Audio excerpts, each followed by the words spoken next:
dans l'aspect du vieillissement au niveau du visage, il y a un aspect qui est très, très peu connu par les patientes parce que dans la vie de tous les jours, on ne s'en rend pas vraiment compte.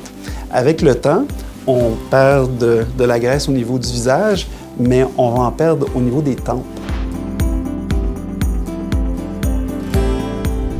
Alors, souvent, c'est un signe qui est quand même, pour nous, qui est un signe qui est assez évident du vieillissement normal. Donc, lorsqu'on regarde une patiente qui a perdu du volume au niveau du visage, au niveau de la tempe, lorsqu'on perd la graisse, c'est que ça donne un creux et ça donne un look qui est un peu squelettisé. Quand on regarde une femme, si on veut avoir des proportions qui sont intéressantes, on devrait avoir un petit peu de convexité, un petit peu de rondeur.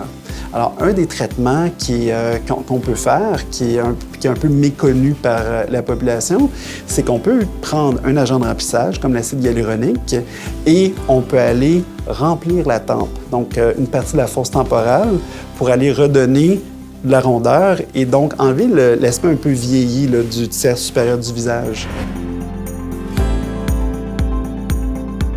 Lorsqu'on va injecter la tempe, il y a des effets un peu insoupçonnés parce que autour de l'œil, il y a toute une structure musculaire qui est en continuité. Et lorsqu'on va traiter la tempe, on vient redonner du support aux sourcils.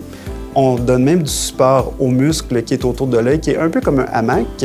Et on peut aller redonner un peu plus d'ouverture au niveau. On rajeunit toute la partie latérale de l'orbite.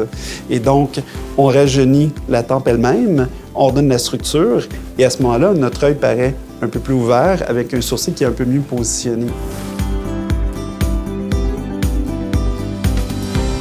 Donc, lorsqu'on fait ce traitement-là, d'un côté, quand on montre les résultats immédiats, les patients sont toujours surprises parce qu'il y a des bénéfices qui n'étaient pas escomptés et dont elles vont profiter.